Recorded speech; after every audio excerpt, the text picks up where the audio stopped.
8 de outubro de 2024, terça-feira da 27ª semana do Tempo Comum. Em nome do Pai, e do Filho, e do Espírito Santo. Amém. Meus queridos filhos e filhas, muito bom dia, vos saúdo com a paz de Jesus, sintam-se todos bem acolhidos. Nesta manhã desta terça-feira nós vamos meditar a leitura da carta de São Paulo aos Gálatas, capítulo 1, versículos do 13 ao 24. Irmãos, certamente ouvistes falar como foi outrora a minha conduta no judaísmo, com que excessos perseguia e devastava a igreja de Deus, e como progredia no judaísmo, mais do que muitos judeus de minha idade, mostrando-me extremamente zeloso das tradições paternas. Quando, porém, aquele que me separou desde o ventre materno e me chamou por sua graça, se dignou revelar-me o seu Filho, para que eu o pregasse entre os pagãos, eu não consultei carne nem sangue, nem subi logo a Jerusalém para estar com os que eram apóstolos antes de mim. Pelo contrário, parti para a Arábia e depois voltei ainda a Damasco. 3 anos mais tarde, fui a Jerusalém para conhecer Cefas, e fiquei com ele 15 dias. E não estive com nenhum outro apóstolo a não ser Tiago, o irmão do Senhor. Escrevendo estas coisas, afirmo diante de Deus que não estou mentindo. Depois fui para as regiões da Síria e da Cilícia. Ainda não era pessoalmente conhecido das igrejas da Judéia que estão em Cristo. Apenas tinham ouvido dizer que aquele que antes nos perseguia está agora pregando a fé que antes procurava destruir. E glorificavam a Deus por minha causa. Palavra do Senhor. Graças a Deus. Meus queridos, nós começamos essa semana a refletir em comunhão com a igreja, na sua liturgia, o texto da carta aos Gálatas. Para entendermos um pouquinho o texto de hoje, nós precisamos voltar no texto que foi omitido na liturgia de ontem. Por que omitido? Porque ontem nós celebramos a memória de Nossa Senhora do Rosário, e como é uma memória muito importante, tem texto próprio, e acabou se omitindo o comecinho da carta aos Gálatas. Né? Se não tivesse sido o dia de Nossa Senhora do Rosário, nós teríamos ouvido esse texto inicial. Né? Então por isso temos que entender o texto de ontem para entender o de hoje. Mas antes de começar a abordagem textual, é importante entender um pouquinho de maneira geral o que é relatado ou tratado na carta aos Gálatas.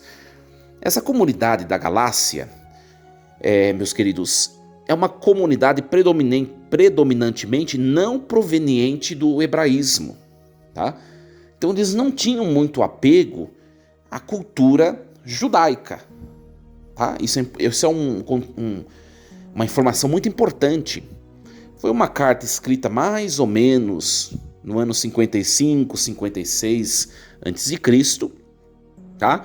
E essa comunidade da Galácia, ou chamado os Gálatas, né?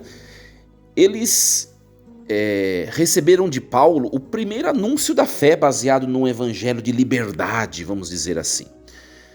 O apóstolo Paulo, meus queridos, ele pregava um cristianismo livre da obrigação da circuncisão e de outras práticas judaicas. Por quê? Quando os primeiros apóstolos, os 12 apóstolos, né? Aliás, depois que Matias vai substituir Judas, né? Podemos dizer 12, os apóstolos escolhidos por Jesus, eles vão pregar ali naquele território da Palestina, né? Por primeiro, evidente. Então, os cristãos, os primeiros cristãos, eles eram judeus convertidos ao cristianismo. E Paulo, quando ele se converte, ele era um fariseu, né? Exímio Paulo. Ele vai pregar para os pagãos. Tá? Então ele pregava um cristianismo um cristianismo livre de obrigações religiosas do judaísmo. Para Paulo é a seguinte mentalidade: nós agora somos cristãos, nós não somos mais judeus. Não temos que fazer práticas judaicas. circuncisão e outros ritos. Nós somos cristãos. E é isso que ele anunciava, uma liberdade religiosa, ou chamada liberdade do evangelho, né? Só que o que acontece? Paulo, ele pregou, ele constituiu essa comunidade da Galácia. Só que daí ele foi continuar o anúncio, ele foi embora e deixou a comunidade tocando lá, vivendo a fé. Aí passou mais ou menos um ano, chegaram alguns cristãos, mas esses cristãos eram judeu-cristãos. E eles começaram a anunciar um cristianismo vinculado à religião judaica, que foi o que Paulo não ensinou, entendeu? E o que acontece? A comunidade passou a gostar dessas práticas judaicas, né? E chegou notícia diante de Paulo. Paulo sente a obrigação de intervir e de tornar a evangelizar essa comunidade que foi por ele fundada. Por isso que ele vai escrever essa carta. A gente vai perceber ao longo de todo o texto que Paulo está tentando fazê-los perceber que a lei judaica, ela não produz vida, mas é a fé que produz vida. Ou seja, parem de se tornarem vinculados à lei antiga. Já foi, né? Então esse é o sentido, é essa conotação e é esta a situação histórica na qual essa carta vai ser escrita, tá bom? O essencial desse escrito está na relação, então, como eu acabei de dizer, entre a graça de Cristo e a lei de Moisés. Graça e lei. E ele acaba antepondo essas duas coisas, né? Ou fé e obras, né? Como queiram dizer, tá? Então, ele vai falar bastante da lei judaica, ele vai falar bastante da importância de viver a fé genuína, tá? Agora vamos ao texto de ontem, que foi omitido, como eu acabei de explicar no começo, por causa da festa que nós celebramos, a memória que nós celebramos ontem. Ontem foi o comecinho do texto de Gálatas, seria proclamado pela igreja o capítulo 1, versículos do 6 ao 12. E ontem, né? O que acontece? O que aconteceria no texto de ontem? Paulo, ele se admira pela mudança rápida acontecida na fé dos Gálatas, como eu acabei de relatar. Né? Foi apenas um ano que ele passou longe e aquele povo que tinha uma fé em Cristo começou a se apegar a práticas religiosas, né?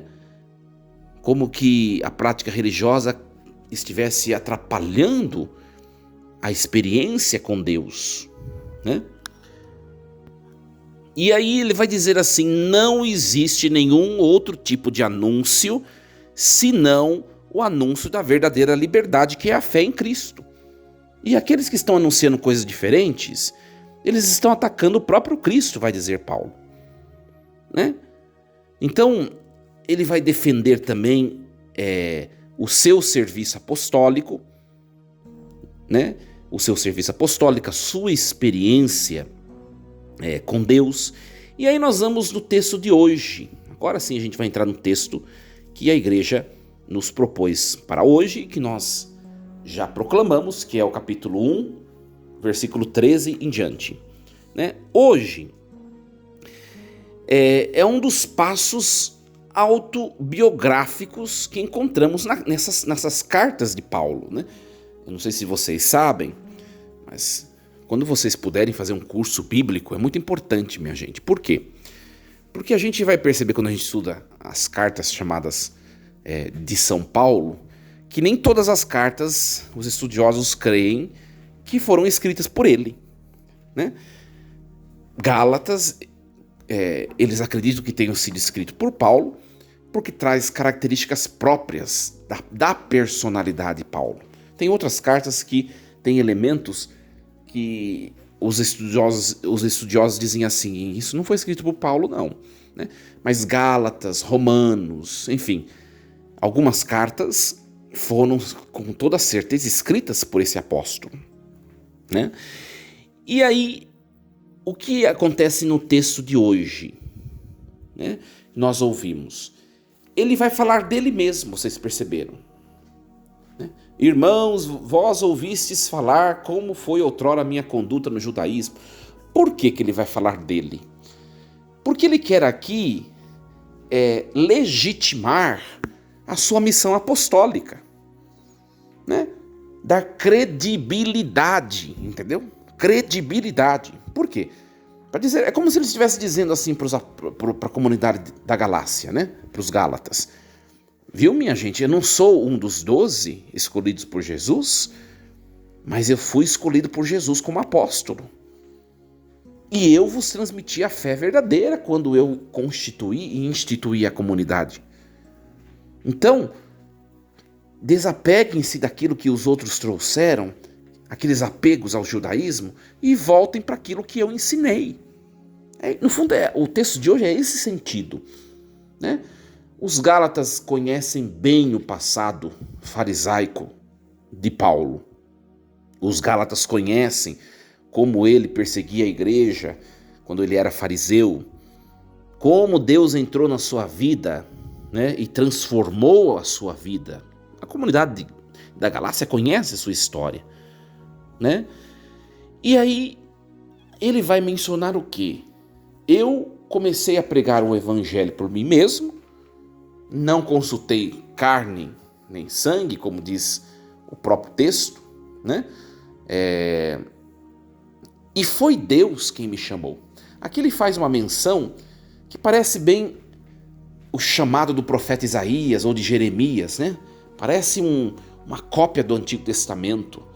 Quando, porém, aquele que me separou desde o ventre materno e me chamou, né? Uma menção à experiência do profeta Jeremias, né? Porque ele está dizendo o quê? Foi Deus quem me chamou. Eu não fui escolhido pessoalmente por Jesus Cristo enquanto eu estava caminhante aqui, mas foi o próprio Jesus que me chamou depois de subir aos céus. Foi ele que se encontrou comigo quando eu caí por terra no caminho de Damasco. Foi por isso que eu comecei a pregar o evangelho, né? E aí ele vai dizer no versículo 16 e 17, foi por isso que eu comecei a pregar o evangelho logo de cara quando eu me converti.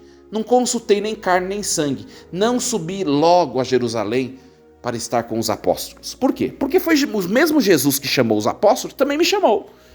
Só que uma coisa interessante, minha gente, uma coisa interessante, ele começou a pregar, e de fato foi o próprio Jesus, o mesmo que chamou os apóstolos quando caminhava nessa terra, foi o mesmo que chamou Paulo quando fez cair por terra.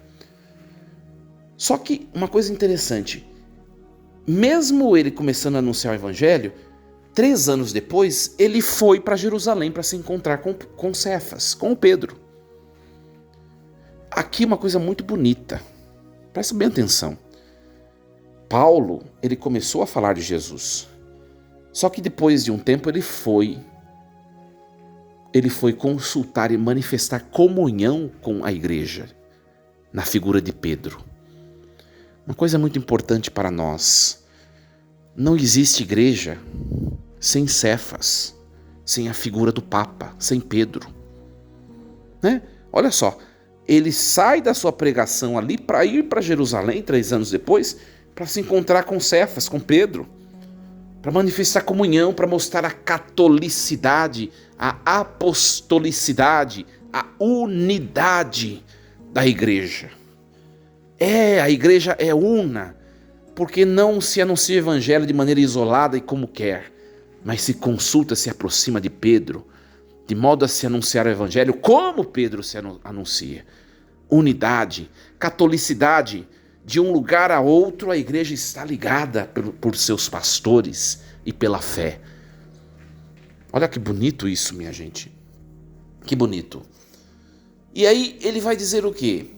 Eu fui pregar o evangelho, continuei pregando, mas não preguei na Judéia. Por quê? Porque na Judéia estavam pregando os apóstolos escolhidos por Jesus, que também depois eles vão sair para outras terras, mas eles começaram a pregação ali, né? Naquele território da Galiléia e Judéia. Então Paulo não vai ali, né? Uma outra informação importante para nós. Às vezes, minha gente, olha, eu vou falar de maneira bastante preocupada. Às vezes nós cristãos, católicos, nós ficamos concorrendo com aqueles que são os nossos irmãos e com os quais nós devíamos nos unir para somar. Paulo não ficou ali na Judéia, por quê? Porque ali já estava sendo evangelizado. Sabe, às vezes a gente vê na igreja, né? Às vezes a gente vê na igreja certas competições. Calma, que existe o ministério apostólico, existe para todos, existe espaço para todos. Minha gente, quanta gente precisa ser evangelizada? E por que tem gente no mesmo quadrado que ficam se digladiando, brigando? Vamos sair, vamos cada qual fazer a sua missão, né? A gente vê até tanto no âmbito clerical, no clero, quanto no âmbito laical, os leigos, as pessoas parecem que sentem inveja uma da outra, parece que está numa certa competição, e ninguém está competindo com ninguém. Paulo não foi competir com Cefas em Jerusalém, ele foi lhe ser submisso, ele foi manifestar comunhão, unidade. Até por isso que depois que ele foi lá, ficou 15 dias, ele voltou para a sua terra, onde ele devia pregar. Ele continuou as suas viagens. Por quê? Porque cada um tem a sua missão, cada um tem o seu espaço. Não há competição, há soma. Há soma. Um verdadeiro ensinamento para nós. Primeiro ensinamento, ele não evangelizou sem conhecer Cefas. Demorou um pouco? Demorou, mas depois de 3 anos ele foi lá. É a unidade. Segundo ensinamento de hoje, ele não ficou lá na Judéia para evangelizar, porque já estava sendo evangelizada. Sabe aquela coisa, chover no molhado, perder tempo? Tem espaço para tanta coisa ser feita na igreja, e às vezes tem gente que fica brigando pelas mesmas coisas, sabe? Parece 2 cães ferozes que estão brigando pelo mesmo osso. Olha para o mundo. Minha gente, olhemos para o mundo. Olhemos para a nossa cidade, para o nosso bairro, onde a gente convive. Quanta gente precisa ser evangelizada? Não é verdade? Quanta gente. Por isso que a igreja católica é muito bonita, né? Isso, eu vou ser bem sincero, eu não falo só por questão retórica, não, viu, minha gente? Porque tem muita gente que é só blá blá blá, mas na hora de congregar a diferença, viver a diferença, de congregar a diferença e promover a unidade, as pessoas não sabem acolher o que é diferente, não sabem perceber a necessidade do outro que pensa diferente, também no mistério da evangelização. Como é difícil nós percebermos, e eu vou dizer para vocês, nós clero, como também vocês leigos, como é difícil perceber que o outro não é nosso inimigo, o outro que congrega a igreja. Todos têm seu espaço, todos têm sua importância. Sabe? Olha, minha gente, a igreja ela vai começar a crescer mais do que cresce. Sabe em que momento? Em que nós formos um testemunho de amor para o mundo. Às vezes as pessoas olham para nós e as pessoas de fora percebem o quê? Eles mesmos estão se autodestruindo. Um expõe o outro nas mídias. Um critica o outro nas mídias. Pessoas falando mal de bispo, né? Pessoas falando mal do Santo Padre, o Papa. E depois essas pessoas, elas mesmas estão lá na igreja comungando. São pessoas de pastorais. Pessoas que estão vinculadas, pessoas de igreja. Quem está de fora está vendo tudo isso? Qual testemunho está sendo dado? Qual testemunho? Vocês conseguem perceber o cerne da reflexão de hoje? Olha, minha gente, a gente pode até não concordar com algumas coisas, com um, com outro, mas isso, o motivo de nós não concordarmos, não pode promover o contra-testemunho na fé. Não pode.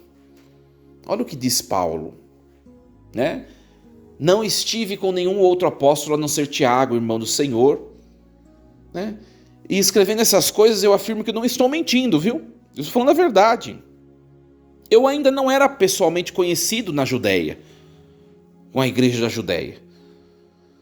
Apenas tinha ouvido dizer que antes, aquele que nos perseguia agora está pregando a fé que antes procurava destruir. Olha só que bonito.